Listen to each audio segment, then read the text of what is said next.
Welcome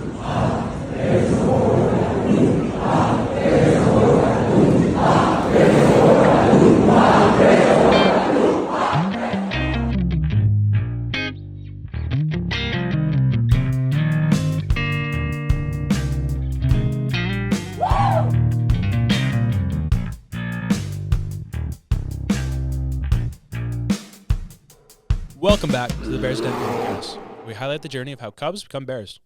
In today's episode, we are joined by Mr. Ricky, coach and teacher, for a meaningful conversation about how to bounce back when life hits hard. We're talking resiliency, facing your emotions, and what it means to keep going when things feel heavy. You'll hear stories of personal struggle, healing, and the tools we use to stay grounded both on and off the court. From basketball to MMA and even a little bit of hockey, this episode dives into sports, discipline, and mindset, and how it can shape who we are, especially when life gets real. This one's full of heart, honesty, and the kind of real talk that reminds us that we're never alone in our challenges. Bears, as a team, we hope this episode speaks to you as it did for us. So without further ado, let's jump right into it.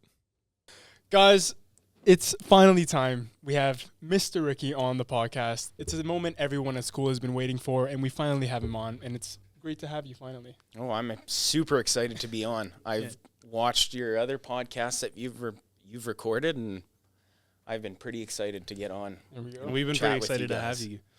Well, for those who don't know, can you just tell us a bit about yourself and what you do kind of in the school community and just also outside of the school community? I've been teaching here for about 6 or 7 years. I actually transferred over from Algonquin. I used to teach there, and I was an alumni there, so it was hard for me to switch over to here, but it's been great ever since. I've been involved with the basketball team.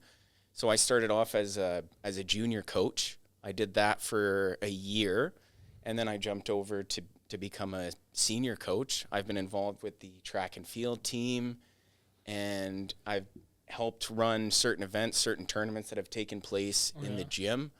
So, yeah, just very involved with sports, and I hope to continue to be involved. How long were you at Algonquin again for? I had taught there for 2 years. 2 years. Yeah. And was teaching something you always wanted to do? Yeah, right from the get-go. I remember in grade 10, I had an awesome phys ed teacher. Oh, wow. And I said to myself, this is what I want to do for the rest of my life. I just want to play ball hockey all day. There we go. You've been enjoying it, I'm assuming? Oh, yeah. I can honestly say I haven't woken up once dreading to come to work. Like, I'm always excited to come to work. That's a big privilege, too. I don't know many people that feel that way, and I truly feel that way. I'm not just blowing smoke. It's an awesome career to get into.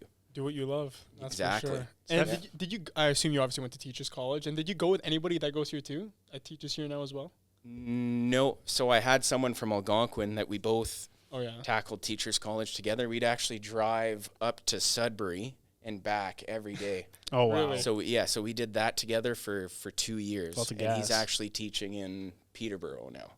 That's awesome. Yeah. So that was quite the experience too, just driving back and forth all the time.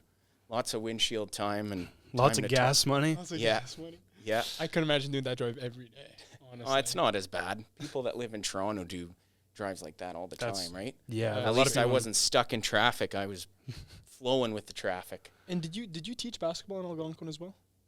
Yeah, so I was involved while I was a student in Teachers College. I coached for 2 years with my old basketball coach as well. And if I remember correctly, I think we won 2 years in a row. Wow. Against Schollard. It'd be quite the change then. I mean, I also had to do that change from Algonquin to Schollard. It was weird at first, for sure. I did. You didn't know that? No, I didn't. 7, 8, and 9, I went to Algonquin. Schollard's the first English school I went to. I was a French school my entire life. Wow. And what did you think making that switch over? Switch was weird at first, for sure. I mean, it was a bit weird having my dad as the VP. Yeah. That was a bit different. Yeah. I had to adjust to, but I'm very happy I did. I love the teachers here. The community here is, I find, not to put any bad name on Algonquin, but I find the community is just better. Like the students are more welcoming, and it's just the environment. I just love it here. Did you find? I actually have a good question. When your dad is VP and you were here, did you find that you would get away with more, or no? It's less? Anything. It's the opposite. It's the opposite. I'd get away with less. I remember one day actually, it was during winter, and I had my winter jacket on. And so there's like the calf, there's the big hallway with the calf. mean. I was probably at the doors, and he was probably on the other side near the pictures, and he yelled across the entire hallway To you? to my name, take off your jacket. And it was like lunch, so there's a bunch of people in there, so everyone looked at me, and I was like, seriously? We're going to do this now? You wouldn't let it slide? No, he did not let it slide. No, if anything, I got away with less. That's funny. Did any of your parents teach at all? My mom's an EA, and when she was becoming an EA, when she was going to school, she was in my class. And I remember one day she supplied in my class, so she was the teacher, and I thought I could get away with everything. Did you? And I was a bit of a clown in the classroom, so right away I started off. She was taking attendance. I don't remember what I did to her, but she squashed that right away. Shut that down? Oh, yeah, shut it right down, exactly. And then I didn't joke around ever again when she was in my class because she definitely ran a tight ship.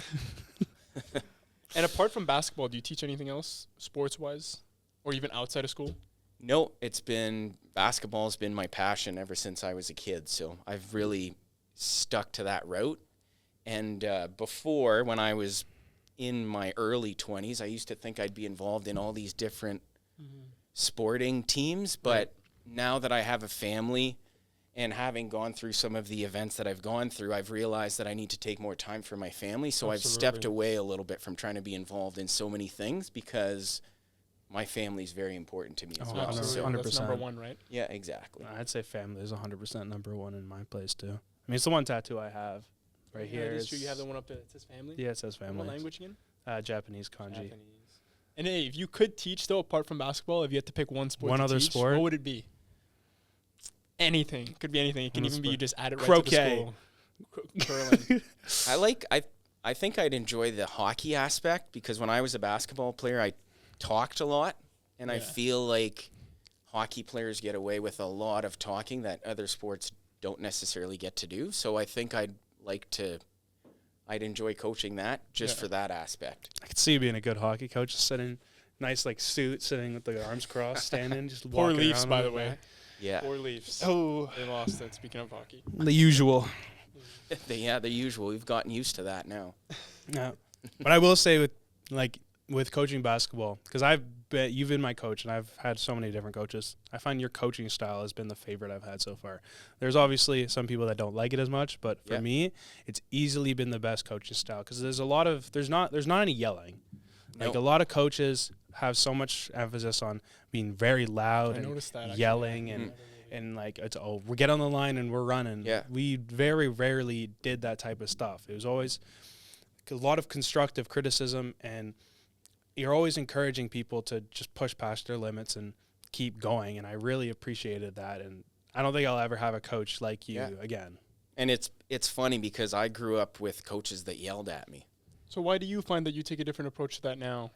Just because I thought it was pointless to yell at me. Like, I just remember being yelled at, thinking to myself, why is this grown man yelling at me when he could just have a conversation with me? And when he was yelling, you didn't find it affected your performance at all? No, not at all. Okay. But I could see that it affected some of my teammates. Yeah. Like, some people enjoy being yelled at, and then there's others that just shut right down, right? 100%. So I noticed that, I think in grade 10 is when I started to pick up on that there's certain individuals that would just totally shut down if you yelled at them. And then I also remember sitting across and watching my senior coach kind of yelling, and he wasn't doing anything wrong, but I remember thinking to myself, I never want to look like that when I'm coaching. I never want somebody sitting in the bleachers watching me behave that way. Just losing on exactly. Your team, So then I thought to myself, I never want to be like that. And I don't think I've been that way. There's times where I do get a little emotional. Yeah. But I don't think I've ever gotten You never overboard. lost it on the team or anything. No.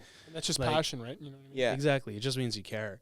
And I also grew up with my mom never really yelling at me. She just had conversations. If I ever did something really bad, she just sat me down and we had conversations. And talked it out. So, yeah, we talked it out because yelling doesn't accomplish anything. No, it doesn't accomplish anything. No, yeah, for sure.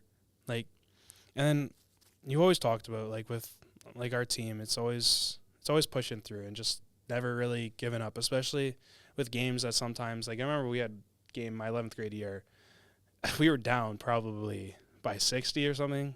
It was against the NASA, the one team that was just really good. Yeah. Remember that game? Yeah. And it's just, you never made us give up. It was always 100% throughout the whole game. And just that type of mentality is so good in sports, but also especially in life. I feel like you've definitely taught me that type of stuff, and just never giving up, even when things seem so bad. Yeah. Just always pushing through. And I feel like you've definitely taught me and a lot of other people on that team that for sure. And some of that comes from my experiences. So some of you might not know, but I grew up without a dad. So my dad passed away when my mom was pregnant with me. He passed away in a trucking accident. Oh my. And honestly, it never really affected me. Really? Like I don't remember being a kid being sad about it, because my mom was always honest, and it was always a part of my life. So I always kind of pushed through, and she helped me push through. That's what she showed me, because I never really saw her struggle either. So if she could, raise 3 boys on her own and still be able to put food on the table and everything like that, if she's able to do that, then I always thought to myself, I should be able to do the same thing. And did you have a father figure at all? Yeah, so I do have a stepdad that was around, but he was never, it took a while for him to be sort of a father figure, because my mom wanted to, because he had his own kids, so she wanted him to focus on that and not focus on us as much. So my mom kind of played both roles, which is awesome. And I never realized how much what she was teaching me when I was a kid prepared me for living through what I've gone through as an adult now. And going back to the mentality thing that Justin mentioned for sports and everything, do you find that helped you discipline-wise and mentality-wise? If it helped me in my sports? Yeah, or just even with your mentality to have a stronger mental side of things. Oh, it definitely helps. And as you guys know, I also lost a son 3 or 4 years ago, which is the toughest experience that I've ever had. But what I learned as a kid helped shape who I am now, and it kind of helped me push through. And I remember even in the moment, the day that it happened, I remember looking at my wife, Carly, and telling her that everything was going to be okay, which is crazy to me to think that I had that mindset right when it happened. And I can't explain why I'm like that either. I mean, my mom definitely helped shape me, but I think there's also sort of a gift that I have where I'm able to just reset and push through and change that little voice that I have in my head. And if you could have a message to anyone who's going through something like that, what would it be? I think just be honest with yourself. Be honest. When you're having a crappy day, be honest with the fact that you're having a crappy day. When you feel like crying, cry. Mm-hmm. When you're angry, find an outlet to take that anger out. And yeah. Absolutely. I've never heard that before. Just be honest with yourself. Yeah. That's very good advice. I never even thought about it. Like, I've thought about, like, obviously everything else you said, like, to get an outlet with anger and just, like, but just being honest with yourself, that could definitely help a lot of people. I feel like, yeah. And it's even in coaching you, I saw when you were in grade 11, you have a lot of emotions. Yeah. And you wear them. Everyone can tell if you're having a good time, a bad time. And some of the things that we worked on was controlling those emotions definitely too. And I remember mid-game sometimes asking you, how do you feel right now? And you would say, I'm too high right now. And you figured that out. You found a way to regulate yourself in doing that. And I'm sure you probably think in your head that I taught you that, but that was always in there. You just needed an outside voice that's telling really you point. To do that, right? And now I saw it in grade 12, and even this year, I didn't need to regulate your emotions. You did that on your own, which was amazing to see, and it was always in there. You just needed somebody to just kind of pull it out a little bit. Give you my little push. Yeah. No, I definitely have noticed that. It's funny to think about back when I was in 11th grade playing basketball. I'd get a tech here and there, or I'd get into it with a few guys on the other team. And this year, I feel like I just kind of smile and laughed if anyone did anything to me. And it's like, I just find it funny at this point. Like when guys try and mess with me, and it's definitely been different for sure. How did you switch that mindset? I don't know. I think it's something just like, I think it's obviously, I think part of it was him being there and kind of helping me with that. My dad's definitely helped me with that because we've talked about it. But I just really, like, I think it was being honest with myself, like he said, like how we talk and just be like, I'm too high right now. I'm too, like, and that's part of it. And then just being able to, I learned one thing I definitely do is breathe. If I just breathe a bit, just takes a few deep breaths, close my eyes, take like 2 deep breaths, it'd calm my heart rate right down, and I'd be able to think more clearly. Almost like meditation. No, it's almost like that. Like my free throws routine involves that. I take 3 dribbles, I spin it, I put it on my hip, I take 1 big deep breath, and it calms my heart rate down, so I can really focus on the free throw and I can make it. I feel like as soon as I took that deep breath, changing my free throw routine with that, I made way more free throws just because I was able to concentrate way better. Awesome. I was able to think more clearly. And we've had moments in a timeout too where I'm sitting there talking to the 5 guys, and I tell them to all just look at each other and take a deep breath. And then you guys do that, and it makes a world of a difference. 100%. And what do you find with those group of people and the group of people on the team? What makes a team like that in basketball? What brings them all together? What are strong, attributes that you need? I think for a team, like right from the get-go, I really push the fact that we need to be happy for each other. Happy. Oh, yeah. I find that in today's society, and it's not just students, adults do the same thing, we're not happy for others being successful. I noticed that. People like there's 5 guys on at once during a basketball game. We had 15 guys on our team. That means there's 10 guys sitting on the bench. What are those 10 guys doing? You could sit there and mope the fact that you're not on the court, or you could be happy for your teammates that are on there. So right away, that's what I preach is be happy for each other. And then when I see that Justin's happy for me, next time Justin does something good, I'm going to be happy for him. And then that just right away starts building a culture. Feed off that energy, right? Yeah, but it's not something that happens instantly either. Absolutely. Justin's been around for 3 years. It took a while for us to get our culture to really set in because there were guys on the team before Justin that weren't necessarily buying into the culture. So it also takes guys that are willing to buy in, like Justin. Definitely helps. So we had our good group of guys, and me, Kez, Jai, even this year, Dawson, obviously. Like even the team last year was very nice. Both team this year and last year, it's the culture that I remember you talking about, like us 13th graders this year. It's the culture we kind of had with the team. It's so positive all the time. It's very rarely negative, especially. I remember this year, especially with the last game, Parker missing that last shot is a tough shot. I think he still got fouled. I'll say that. Yeah. I remember he was so upset about it, and he was like so apologetic, and I don't think a single guy on our team blamed him for that, and we were all supporting him. Throughout our entire season this year and last year, it's always been like that. There's never been any blame.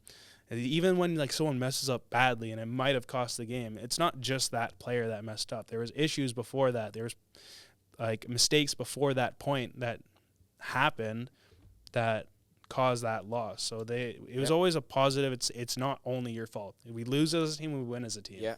And what was beautiful about that moment, Parker missing his shot. First off, I was impressed by the fact that the gym was packed. Oh yeah.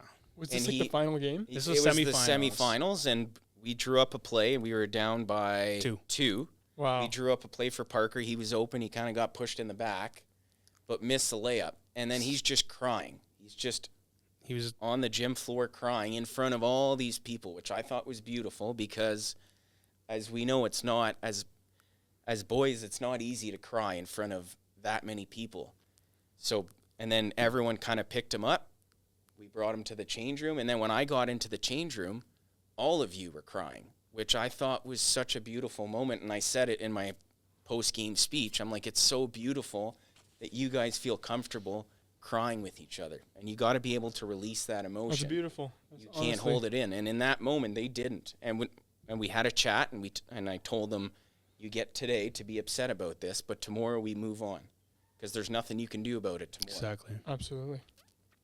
It's a big thing I find, especially with like when bad things happen to people.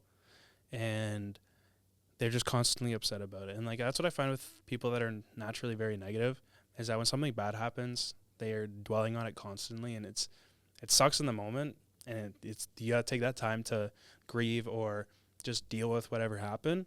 But when it comes to it, you gotta move on, and you gotta move to the next day. There's always time's not gonna stop because of whatever happened, so you have to move on, and you have to push towards what's next. That's I find such a big thing, especially in sports when like even mid game. So many guys I find that I know do something bad and then they're dwelling on the rest of the game. It's like, oh, I should have done this. I should have done that. The amount of times I've done a really dumb mistake and it's like, I really should not have done that. It happened. Yeah. And you can't let that affect the rest of your game. You just got to move on and you just got to play the rest of the game like you would normally. Yeah.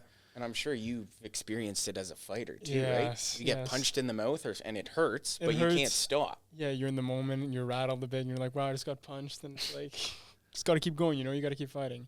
And when you go through a tough loss like that as a team, do you find the best way to cope through that is to just deal with it in the moment? Like you said, and grieve with it and then let it all out on that day? 100%. I feel like if you kind of bottle up and you just leave it, it's like, oh, I'll deal with this tomorrow.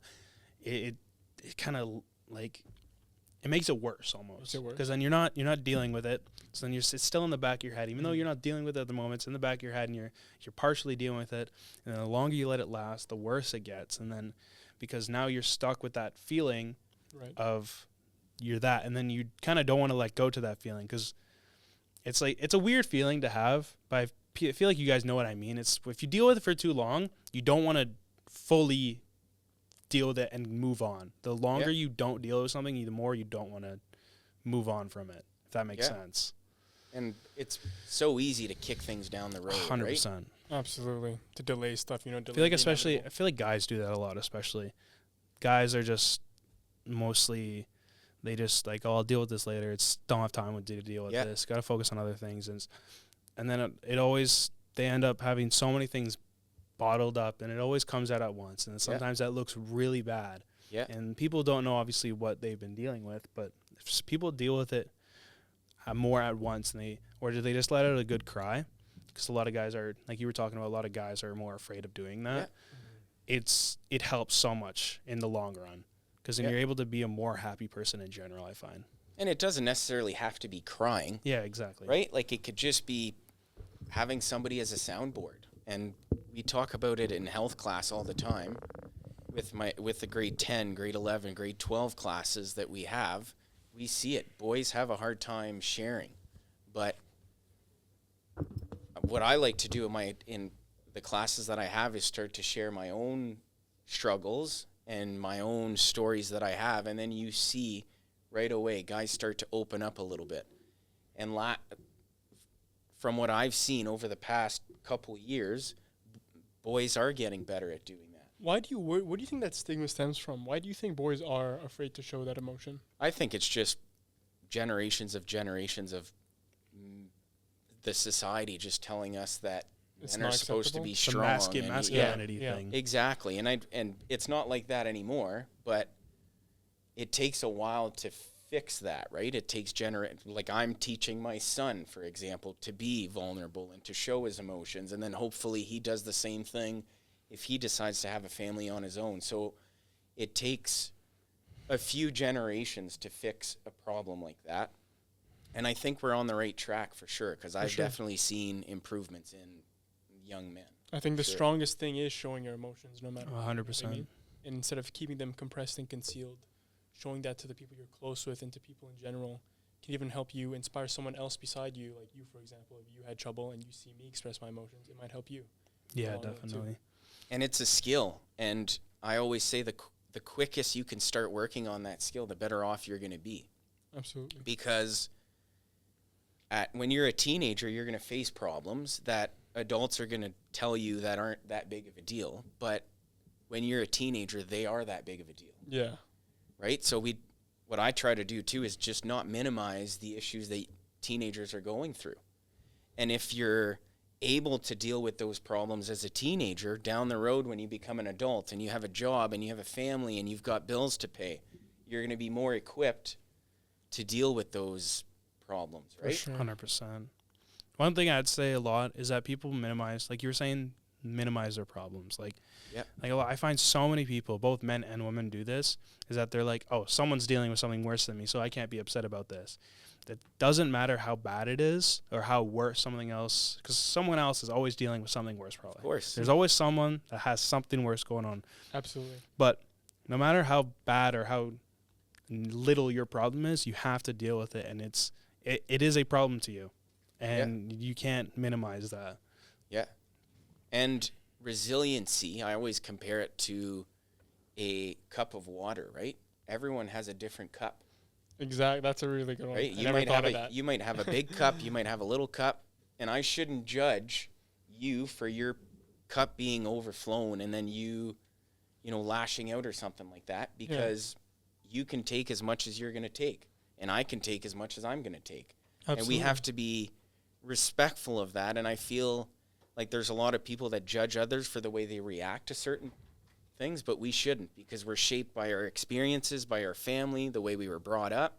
So to judge somebody over that, I think, isn't really being a good especially when we human. don't know their story, right? And exactly. what they've gone through and what their emotions are. Oh, yeah.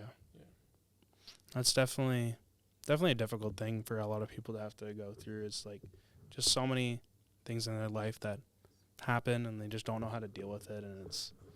And there's a good thing today. We have all those help now.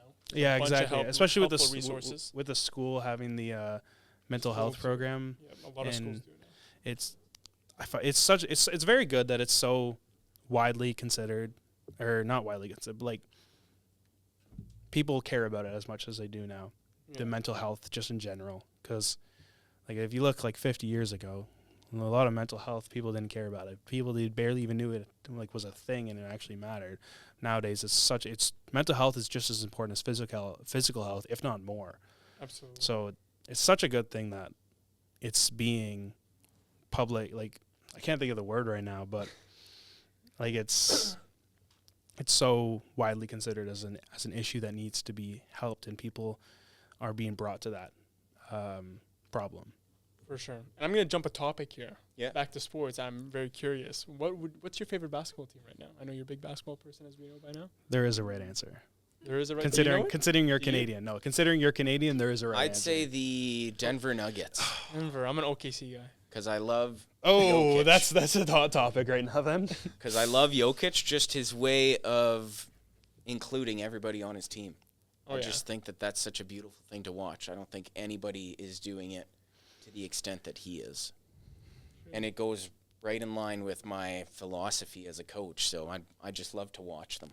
That must be great then to watch. What about you, Justin? I'm obviously a Toronto Raptors fan, considering I am gosh. Canadian. Justin just glazes the Raptors nonstop, guys. I love the Raptors. If I could, I would get season tickets to the Raptors. I'd go to every single game. It is... when the Raptors won in 2019, I think that is one of the happiest moments of my life. Like, who was the guy that you got so upset when he got traded? Oh, Davion Mitchell. I was so upset because it was the first ever player I got a picture with. You would have I got a picture with Davion Mitchell while he was on the Raptors. It was the one game I went to this year. It was my birthday, or not birthday. It was a Christmas present to my brother and me from my parents. We went to an Orlando Magic game, and we went pregame to see if we can get pictures with players or just like watch the warm up. And he took time out of his own warm up to come up to the stands and come up like where people could just walk down, because you can't walk down past a certain level in those games. So he came up just to take a picture with a bunch of players, or a bunch of people. And that's actually, so that we got a picture. Me and my brother got a picture with them. And that's one thing I actually thought with like so many players now in the NBA. They forget how much of an impact they can have on a person's life with just such a simple act. Like, I love Scottie Barnes. Scottie Barnes is one of my favorite players, and it's probably because he lost a game. But I remember when he was walking out, it was the end of the game. I got right down to the tunnel, and he's walking out. He didn't look and say anything to a single person that was calling his name. It kind of, like, I get it. You're trying to do your job, and you just lost a game. It sucks. But, like, just having that little bit of time just to take pictures with a few people or sign a few things, it makes such a difference in those people's life. Like, Davion Mitchell has no idea who I am, and nor does he care. But the fact that he took a picture with me and my brother meant so much to me. It's those little acts that can do so much, I find. I did not know you had that close relationship with Davion Mitchell is honestly one of my favorite players in the NBA purely because he just took a picture with me. That's awesome. And what's beautiful about that is that applies to life, those little moments. And as a teacher, and any teacher in a school has that opportunity. We don't know the difference that we're going to make walking in a hallway. And it's not, and it's not just teachers. And I think as students, we need to do a better job of doing that too, and just randomly checking in with people just to see how they're doing. What do you find is a challenging aspect that people don't consider being a teacher, as you are a teacher now? I think what's something that's difficult to do as a teacher is keeping your perspective on students. It's really easy to start to get frustrated and think that they're out to get you and they don't listen to anything you've got to say, or they're just bad students. But I don't see it that way. I think everybody's got a story, and sometimes I'm having a bad day, and sometimes a student's allowed to have a bad day too. So 100%. I think as a teacher, we need to give students more grace for their bad days. And really, students should have a lot more worse days than us because they're not as equipped as us. Yeah. They're just learning to do it. They're navigating this world that's extremely tough to navigate. And we don't give them as much grace as they should. Absolutely. And one thing that I've stopped doing in the hallways is asking people how they're doing.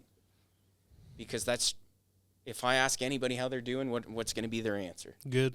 Good, you? Always. How was your weekend? What'd you do last night? What'd you have for dinner? What did you do fun yesterday? Questions like that sometimes will actually make somebody speak, as opposed to just, yeah, good, you. Like Absolutely. That means nothing, right? And I can tell that when I change my question up, students sometimes are just thrown off by, oh, he actually cares. He wants to know what I'm up to. Yeah, he wants to know what I'm up to. And then I try to remember what that response was, and then eventually see that student again in the hallway and ask a question about that. And then they start to feel like they belong and that somebody cares about them. Because for the most part, all we want as human beings is just for somebody to care for us, right? Exactly. And sometimes you do something the next day and it's like, it's weird to bring it up randomly in a conversation, but you want someone to ask. It's like, oh, what did you do? And then you're happy to talk about it because it's something you're interested in. So I've had that happen so many times where it's like, I really want to talk about this, but it's weird just to randomly bring it up. And then someone asked me what I did yesterday. It's like, oh, let me tell you. So yeah, those type of questions for sure. Like, especially if you get it with the right person, it can really build a bond between two people. And leaders in the school should always be looking for those opportunities, right? For sure. Because, a popular jock, maybe should ask a question to some random student that they don't know, because that'll make them feel a lot more valued. Absolutely. And those little random acts of kindness, I think, make such a huge difference in our world.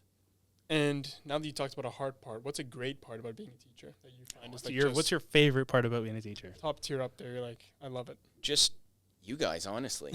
Just us two? Just us two. All the students. Like, I just have so much fun with all of the students and the stories that they have to share and the jokes and the chirps. I mean, you must hear a lot of stories from a lot of students. Oh, yeah, and it makes me laugh, and I come home and I tell my wife all these stories. Like, there's never a dull moment. So I got to say, it's just wonderful being around you guys. It makes me feel like I'm still young. It makes me feel good, makes me feel happy, makes me laugh, and laughter is one of the most important things in my life. So it's really you guys. There must never be a dull day as a teacher. You must be getting like something new every day. Oh, yeah. Yeah. And you have, in one classroom, you just have such a spectrum of different students. Some from across the world, too, exchange students and stuff. And that's actually one thing that I've really enjoyed being at Scholar that I didn't have when I taught at the other school, was the international students and the values and the stories that they have to bring. Oh, yeah. Talking to Franz and having Tomo, who was from Japan, on our basketball team. Love Tomo and Franz. They built a whole different... They brought a whole different thing to our basketball team. It was so different with them gone. It was so unfortunate that they had to leave so early. And the beautiful thing is they just can't believe how good we have it here and how good students have it here, right? One big thing I noticed is when every exchange student that I've talked to, I've gotten close with like all of them that came here. None of them wanted to go back. They all loved it here. Yeah.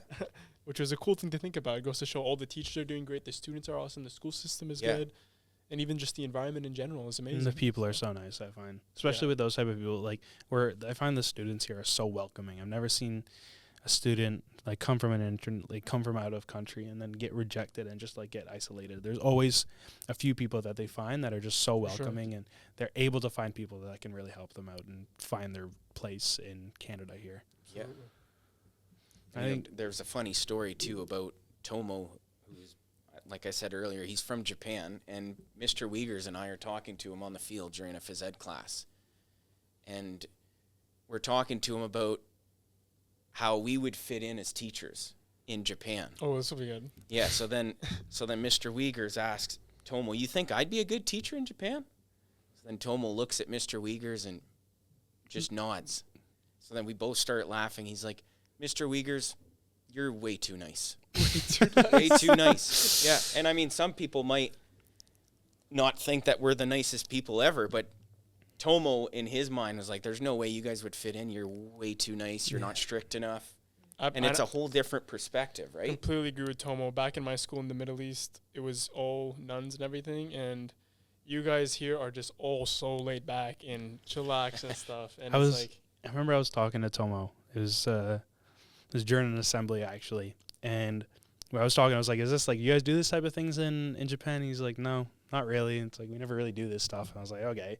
And we saw a guy laying down, and Tomo like nudges me. He's like, yeah, if we did that, we'd be in so much trouble in Japan. Like that is like a big no. Like you cannot. Then that made me curious. I started asking him about stuff in his school, and he's like the uniform has to be perfect. Like every single bit of it. Like I find, especially nowadays, you see so many people out of uniform, and it's like people don't care as much. But he's saying in Japan, everything has to be like perfect. Tie has to be good. And then one thing I actually found cool, not really strict-wise, is that they have their homeroom class. They don't move classes. Yeah. It was the teachers that move around. So they stay in their own class, and teachers go from class to class. It was the same for us, too. The same for you? Yep. The teachers always moved and everything. Yeah, I find, especially, that's one thing that with, like, international students coming here is we learn so much about their culture and how different it is in different countries. And I feel like people don't really know how different it is, especially in Asia and in Europe. Like with Sam coming over, we learned so much about how he has things in France and how things work, and it's very cool, I find, to have so many different international students and learn so much about their different cultures. Yeah, they were super grateful to be here at the school. They did not want to go. No, they definitely love it here. But you guys have just as much to bring as well. You don't have to be an international student, right? You guys have lots of stories that you can share. 100%. I mean, obviously, I feel like you have a very different approach, like different stories than most people. Not a lot of people, first of all, do MMA and fight and that type of things. You're from the Middle East, and I find you're so friendly with almost everyone you've ever met. I don't think I've ever seen you mad at someone. So, like, that many, like, what is that approach you have, kind of? It's the bell. With being so positive, as well as just like you're different because you have a different perspective in things. Like, what type of thing does that bring to the school for you? And just like to your life? I just feel like you need to just treat others how you want to be treated. Like, seriously, like, just everyone's human. No one's better than anyone else. Doesn't matter who you are. If you're a king, if you're down here, there's no spectrum. Everyone to me is just, we're all human. We're all just doing stuff. We're all getting by. So just treat everyone equally with respect. You know what I mean? Like, just talk to them like they're people at the end of the day. Like, I'm no better than the doctor or the homeless guy on the side of the street. We're all the same. So it reminds me of that Allen Iverson speech. They're just talking about practice, where he says, it's like, I'm just as human. Like, we're, like, you might be better than, I might be better than you are, but we're both human. Like, that's all we, and at the end of the day, that's all we are. Respect is a huge thing. I really think it is. It can impact someone's day so much, like you were talking about before. Like, just saying hi to somebody, like walking by the hall, you never know what that does to that person. Maybe that person hasn't talked to somebody in a whole week. Maybe they don't feel like they're being acknowledged, but you walking by them and saying, hey, how's it going? Even something as simple as that. They're like, wow, someone actually said something to me. They see me. They want to be seen. Some people aren't seen as much as we think, because you don't know their living situation at home or anything like that. No. So. And one of the things that I've noticed with you right away, Tristan, when I met you, is that you actually kind of like checked in with me. And like, I think we shook hands, and then you just kind of asked me how my day was going. I was like, well, this is a fresh perspective, because a lot of students just come in and have demands, right? They don't even say, hey, how's it going? It's like, oh, can I get a ball, or can I get this? But you had, like, there's a respect component to it where you're, hey, how's it going? And you were actually serious in your question. You weren't just asking me because you got something to ask afterwards. Absolutely. And you want something from me. So I think that perspective that you brought is really beautiful, and I'm assuming you had that probably right from the get-go, because it's probably something your parents preach, My parents preached that to me for sure, absolutely, to just be that kind of person, in people's lives. So. And I'm assuming your parents aren't probably don't just make all the rules and they rule the kingdom, you know what I mean? Yes. They probably involve you super accurate. Yeah, absolutely. In decisions, right? Absolutely. Yeah, which I'm super grateful to have parents like that, It's amazing. And not everybody is brought up that way, right? 100%. And that's why it falls on us to just share our knowledge that we have. And that's what's so beautiful about our world, is we've got, about our school, is we've got people from all different types of worlds, different dynamics, and we can all learn from each other. And what do you think, how do I phrase this question? People who are maybe more introverted and are a bit more shy to talk to people and others, what advice would you give people like that? Like, what would be a strategy you would say, or like advice to say to get out of their comfort zone and speak to more people? It's a skill. It develops over time. Yeah, exactly. Yeah. And you don't need to be able to share with 100 people, but you should at least have one person in your life that you can share with. Absolutely. And practice with that person. And then, because it's also hard to trust others. Yep. Right? And to share your feelings requires a pretty high level of trust with somebody. So I think just practicing over and over again will make you better. But you don't need to be able to share with that many different people. You just need to be able to have one go-to person. Just one go-to person, Just one go-to person. But you got to have someone. You can't do it on your own. There's nobody in this world that can do it on their own. 100%. Yeah. It's always good to have that one person, for sure. Yeah, they could always just be like a parent too. If you, like, some people are close with their parents, it could always be that. Yeah. Like, or like a cousin, a sibling. It's just always good to have that one person that you can find trust and comfort in, for sure. Exactly. And what I try to do, and it was hard at first to share my stories because I'm not somebody that likes to share that much either. Really? I like to keep things, but it's a skill that I've developed over the years, sharing, because I realized that it had an impact. But before, I'm not somebody that liked to share. I could never picture that. No. Yeah. And my wife, who was my girlfriend at the time in high school, so we met in high school. We started dating when I was in grade 11. She was in grade 10, yeah. Way back. I didn't know that. That's a long time. And she's somebody that struggled with mental health. But at the time, I didn't think that was even a thing. I thought mental health, if you struggled mentally, it was a sign of weakness. Really? That's what I thought. But I met her, and I learned throughout the years that it wasn't a sign of weakness. It was a sign of strength. There goes the bell again. And I'm so thankful that she's in my life, because she helped me understand what mental health was. And if it wasn't for her, it would have taken me a lot longer to realize that. She must have had a big impact then. Oh yeah, big time. Yeah, and she still does to this day. She's wonderful with her feelings, and I know that that's getting passed on to our kids, and I feel like I'm also passing that on to my students because of her. And do you find you guys both went through that mental side together then, which helps strengthen both your connections even more? We've gone through lots of things together. Like our first son, Duke, who's now 6 years old, he was born with cataracts. Really? So he was born blind. And that was the first, I would say, real hurdle that we faced as a married couple. But we got through it together. You know, we relied on each other. We talked things out. We allowed for space for each other as well. So, for example, my wife would let me go for runs. One of the things that I do for my own mental health is going for a run.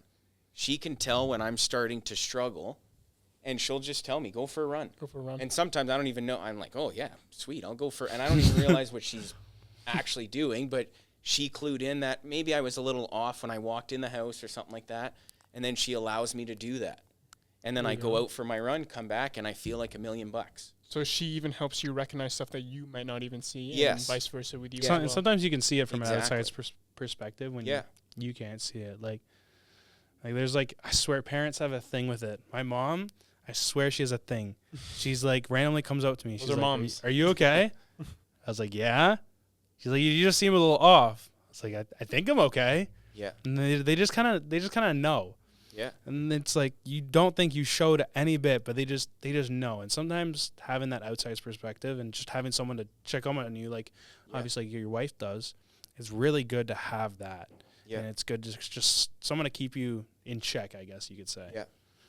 And then with the passing of our son, we did lots of therapy with that and realized that the grieving process kind of had 3 steps to it. There was me grieving my son. There was my wife Carly grieving her son. But then there's also us.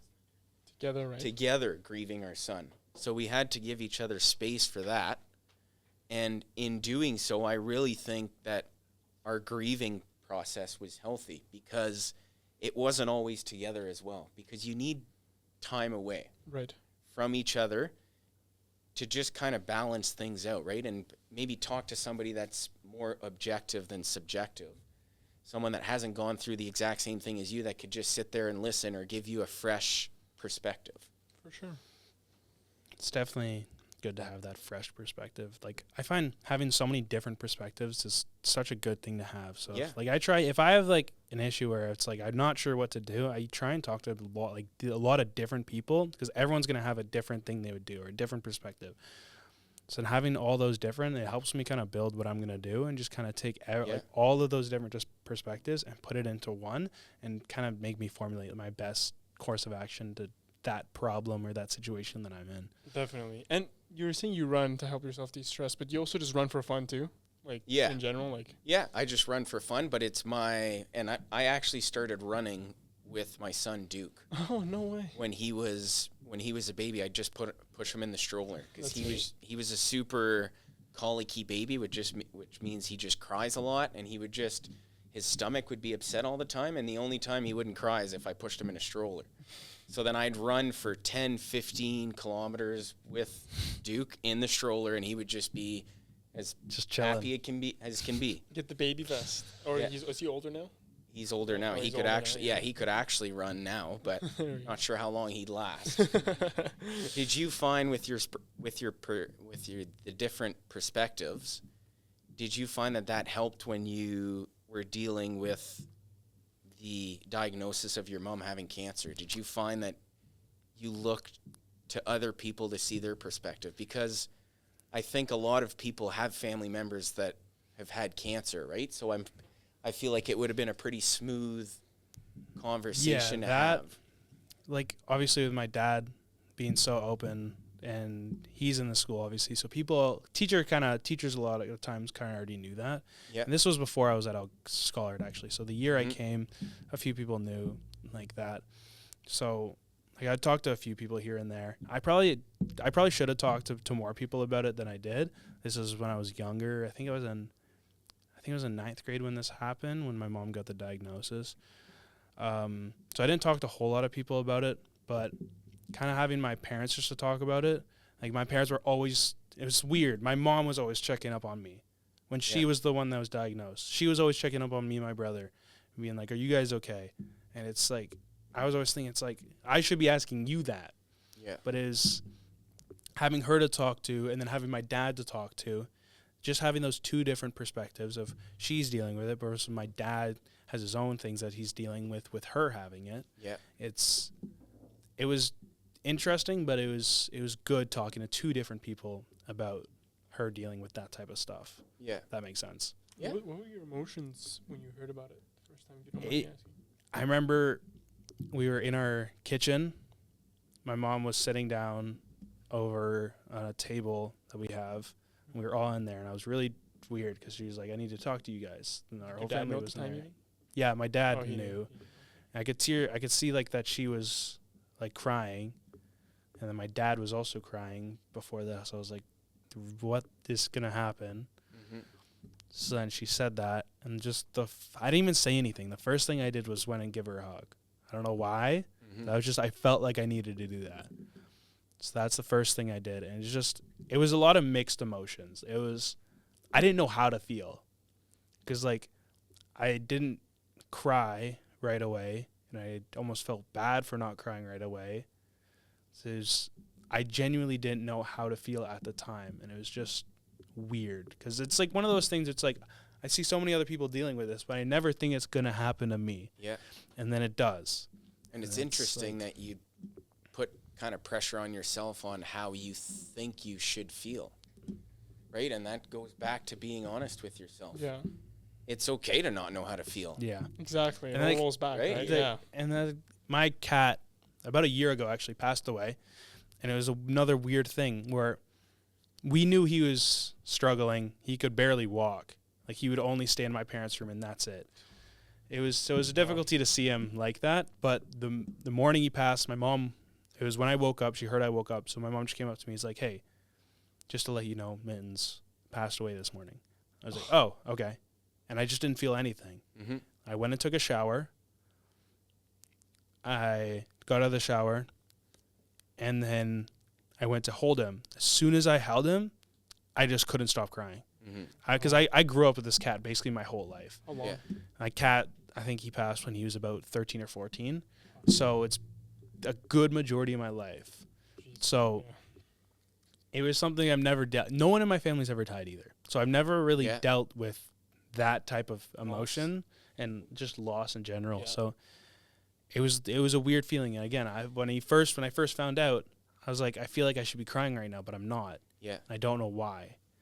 But as soon as I got out of the shower, I was like, can I hold him for like one last time? And I held him for like 15 minutes. Yeah. And I just cried the whole time. As soon as I felt him, it just all released. Yeah. And it was very similar in a different way, but very similar to my mom being diagnosed with, I just didn't know how to feel.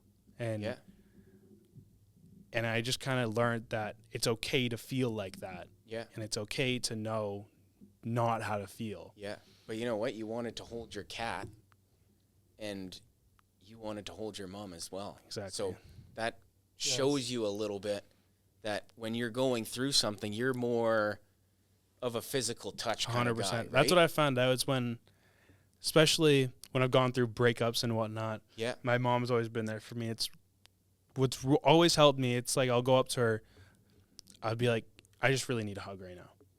And then she'll hug me, and something about a hug makes stuff feel better for me. Yeah. I don't know why. It just does. Yeah. We all have our certain thing, right, that makes us feel better, and hug is definitely yours, by the way. 100%. Yeah. But it's so important to be in tune with yourself. And my mom, I definitely feel like my mom knows that, because whenever she sees something happening or she knows, she's always willing to give me a hug. No matter when it is, she could be... I remember it was during a breakup that I had. She was sitting on a chair, all like blankets on and everything, just most comfortable. I just really need a hug right now. She took everything off, paused her show just to get up and give me like a 5-second hug. That's awesome. And it means so much. She's all healthy now and stuff? Oh yeah, she's been healthy. Didn't have to do chemo. Great. They caught it super early. So we're so happy with how that's gone. And she's super involved in like those. She's a Warrior Hope now, which is she races dragon boats with a bunch of other breast cancer survivors. So she does that. She's been super involved. Like the Walk for Moms that we've done. Yeah. This year she didn't come, but the past 2 years she's came to the school and represented the Warriors of Hope with a bunch of other people. She spoke at the assembly, right? She didn't speak at the assembly, but she was there. I know you were there too. Yeah, like last year I spoke at it and I mentioned her, and it's Yeah, she's been great. It was great seeing you up there. Yeah. I really enjoyed doing it, and I felt like I could really represent my mom that way. But yeah, it's back to what we were saying before, though. Like, my thing, 100% hugging, and my mom knows that. And she's super. She's a great hugger. I will say that. She makes everything feel better. I swear. And how would you say, whoever wants to answer this one, what is a way you can find that? Like, find what is your way of healing good? Is it just to go through something like that? And I think it's over time you just go. I think it's a gut feeling. It's like what happened to me. I don't know why I hugged my mom, or I just did. And it's something, I think, just like immediately if you feel something, that might be it. And if you go and do that thing, that might help. Yeah. So that's what I would say. Yeah, and just being able to reflect, I think letting things happen and then being able to go back and have some perspective on how did I feel at the moment. And, you know, a good way of doing that, I think, is journaling. I was going to ask if you do that at all. I don't journal. Oh, okay. No, I don't. I've tried and it didn't work for me. I tried after my son passed away. I tried for a couple weeks, and I probably should have given it more time, but it just wasn't working for me. But the way I journal is on my runs. Oh, okay. So as I'm running, I'm listening to music, but I'm processing all these different feelings, my anger, my sadness, my joy, all of it. And I'm thinking about my life, what I've done right, what I've done wrong, how I can move forward. These are all things that I'm essentially talking to myself about while I'm on my run. Running. Now, there's no way of me going back and knowing what I went through like a journal, right? You could go back in your journal and see how you process certain feelings. But I think just doing that helps you figure out what works for you. That's awesome. Have you ever gone through something that was difficult in your life where you kind of figured out what works for you in terms of healing, in terms of feeling better? In terms of healing, I'm trying to think, honestly. I love being with my friends, for sure. Might sound like a bad thing, or you don't want to be around your family. Of course, I'd be around my family, but when I'm with my friends, especially too, who have been through stuff as well and know me really well, it's nice to have that connection outside of just family. Say I get my space from my family, we get space sometimes. I'm with my closest friends that I consider are my family too, and they're with me and we're together and we all just go through that stuff together, and I can vent to them and they'll all talk to me and tell me, you know, what's best kind of thing. And I like that too. I like communicating with my friends. So that's a thing for me I like. Yeah, definitely. Being with like I've always, with you saying like friends are like basically like family. Yeah. To me, sports teams have always been family to me. I mean, I say it almost at the end of every sports year. It's like I've never felt this way with another team. I think I say that almost every year. Mm-hmm. But especially, I find basketball is the most I've felt like a family with the team. I remember my grade 11 year. It was a Wednesday, kind of before our season started. So what I like to do is nowadays I like to get a wing night with a whole team. I try to get the whole team out before the season starts, and it's a good way to bond, I find. That is actually a really good way. It started with the grade 11 basketball team because we did that, and it was great. I remember it was literally the day I broke up with my girlfriend. And then an hour later, Luke Brisson picked me up, and we went to Wings. And I didn't talk about it the whole time. And just near, like, the end, I said something about it. Someone's like, oh, like, you have a girlfriend? I'm like, no, I actually broke up with her today. And, like, the response I got was not what I expected. They were like, all of them were super understanding. They're like, look, if you need anything, any of us can help you. And it wasn't the answer I expected. Yeah. And that kind of showed to me is that your friends and that are also considered, you could consider them family, they're also there to help you as much as, if they're real friends, they're going to help you. They're going to be there for you no matter what it is.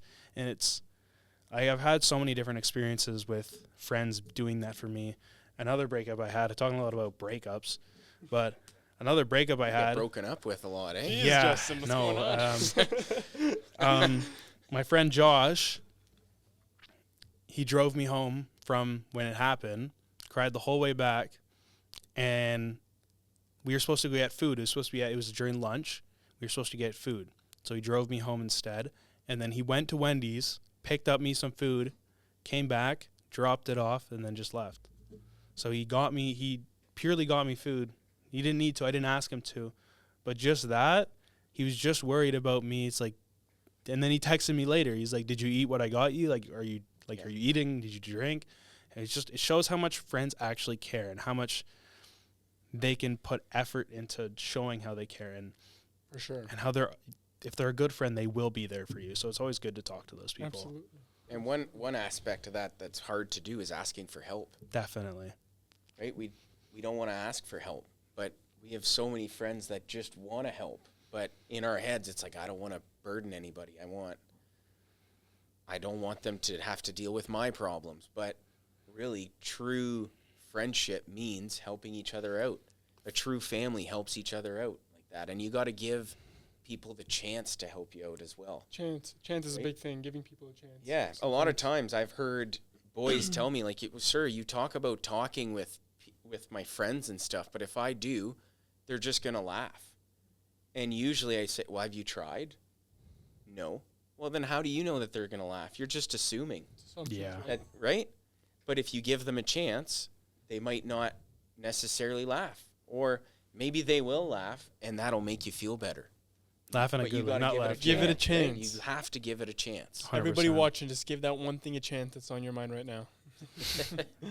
That actually applies to like anything. It's like, just give it a chance, whether it's trying out for like a sports team, literally anything, asking a girl out, asking anything. If you just give it a chance, it might not work out, but now you know. Yeah. And it's not a big deal. And before we end off here, I'm going to give you a chance to answer these rapid fire questions from us. Perfect. There we go. Split. What's your go-to pump-up song when you need motivation? Ooh. I can't even think of something here. That fires you up during a run, basketball. Holy Grail. Holy Grail. Yeah. Jay-Z. And if you could have one superpower, what would it be?